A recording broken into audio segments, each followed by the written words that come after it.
So now, as my wife says, the fun part is over and the work begins. So we're going to use a pool noodle. It's a noodle that we cut in half, and we have a towel that we've cut from terry cloth that we're going to use. So what we're going to do is we're going to take the pool noodle and we're going to set it on one end of the bubble wrap, and we're just going to start rolling. Right? Roll. Try to keep everything as tight as possible.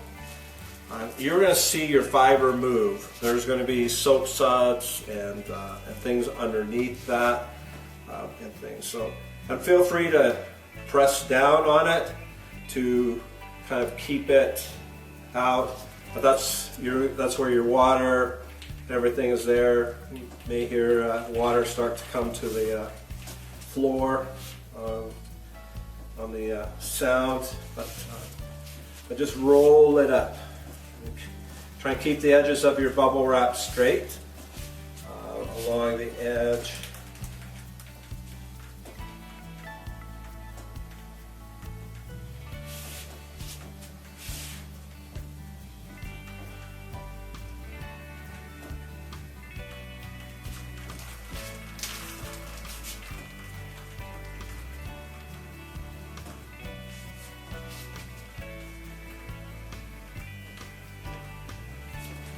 We have everything rolled up, and you can take the water, let it drain, kind of give it a little squeeze, let the water drain down your noodle into your bowl of water, or you can put it on the floor if you're gonna mop everything up.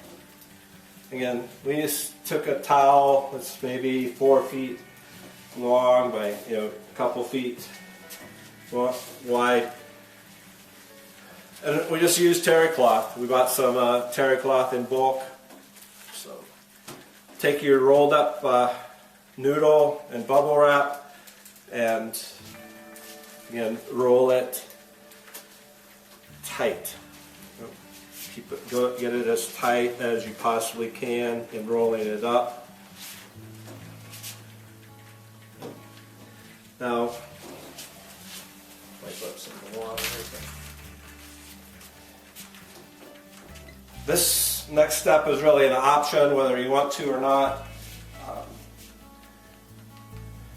We take some knee-high nylons, and we will tie them around just to keep the towel wrapped tightly around. Do it at the edge of your bubble wrap.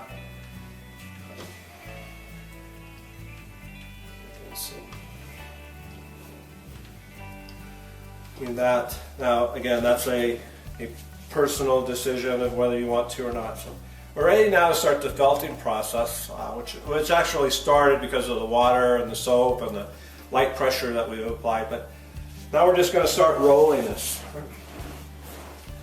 And don't count, but we suggest and recommend that we do 100 of these, right? Back and forth, back and forth. You notice I put my hands and try and roll it to my elbows. Keep in mind, where the width of your edges are. So your edges of your scarf are, about here, things. So back and forth.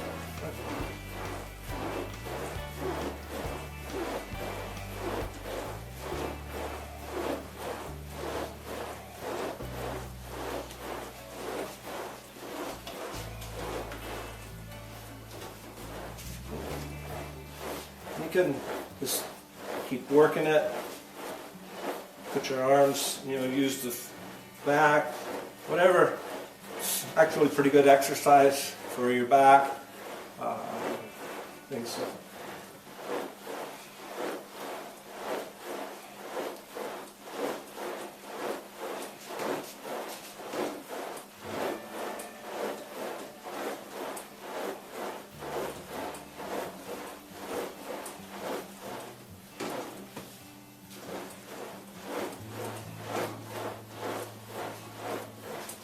The amount of pressure that you use to push down on it is totally up to you.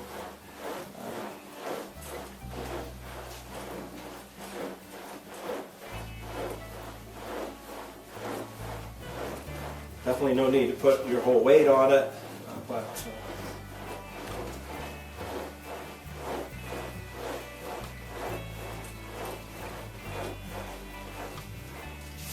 so assuming that's 100 times, might be a little short, but we'll untie the nylons and then unroll the towel. And we're actually going to then unroll the bubble wrap. So we're going to come to the end. You may adhere to your bubble wrap with the soap. So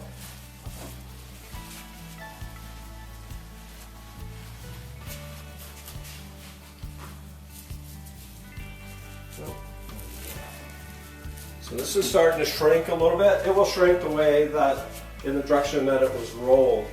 So this way it's shrinking lengthwise as we move forward. So we started on this end and rolled. This time we're going to start on this end. Put it on.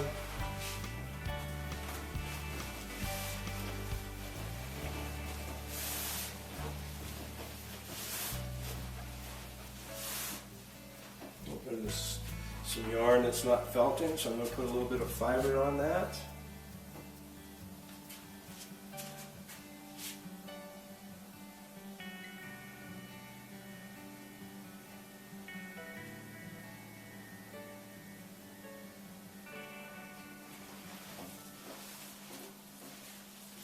These are things you'll see as you're rolling it together.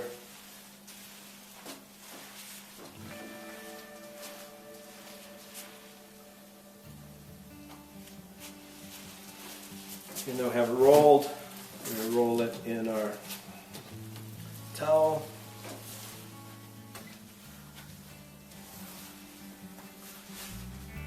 And keeping it as tight as you possibly can.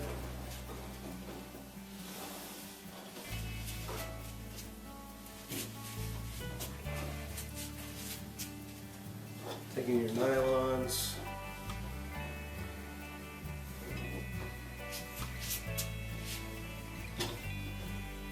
The knee highs work well. You can see they're different colors because I use them to kind of hold our rovings and our bats together as we dye them. So we don't have to manhandle the fiber. I can just use the nylons as a handle. So you can do the same with cotton string and things, whatever your preference is to tie things together.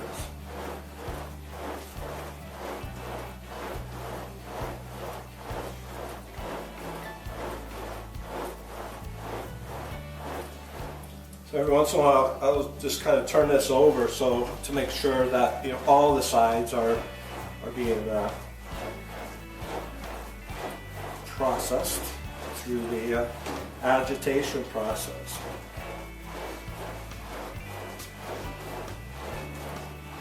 So this is the same process that you would use if you were making a felted vessel or things. You're going to roll it.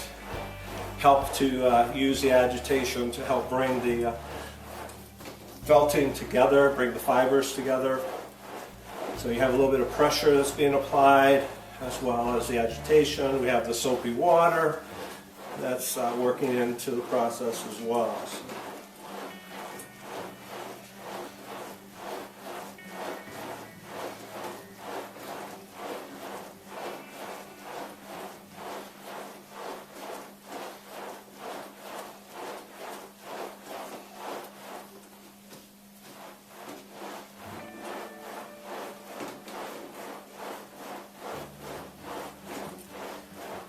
The most time-consuming part of making a scarf is the initial layout.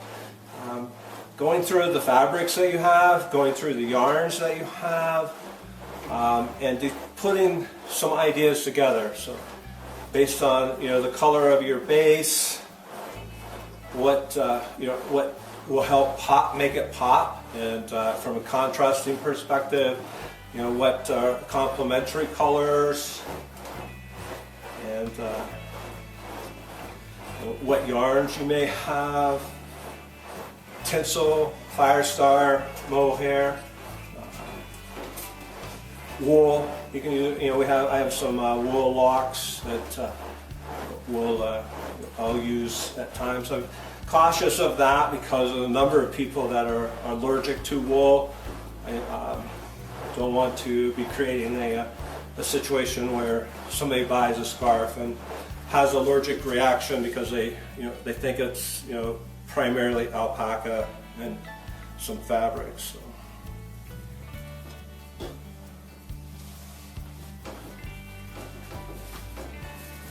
Roll.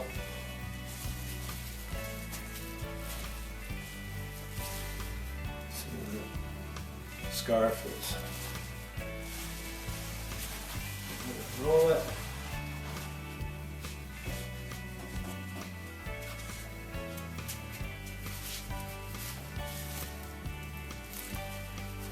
This my permanent ink was not as permanent, so we're going to roll it one last time and do the same process.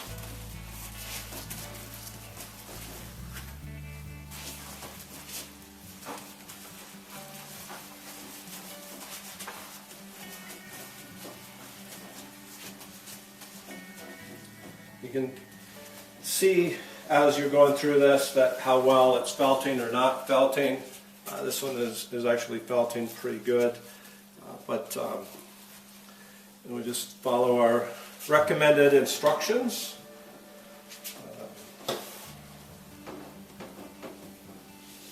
Again, rolled up. We're going to tie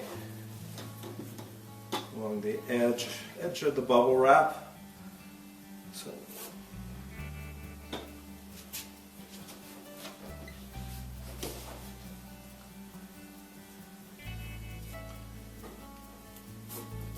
this is really just to kind of help keep that package, this roll package tight.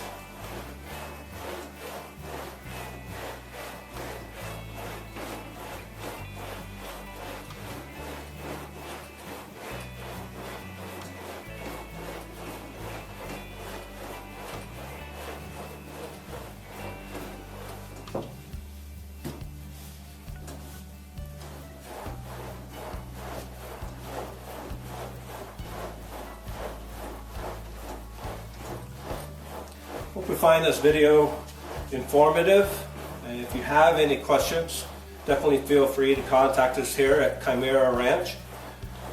We're in Bennett, Colorado. We are very fortunate to have a herd of alpacas here that we're able to take care of every day. We love working with this fleece. You can understand why it was the fiber of the gods. While we, as an industry, need to continue to promote the value of the fiber, I think it's going to take a little bit of time, but the more we can expose the public to the fiber and its value that we have and the qualities that the fiber has, the more beneficial it will be for all of us in the industry.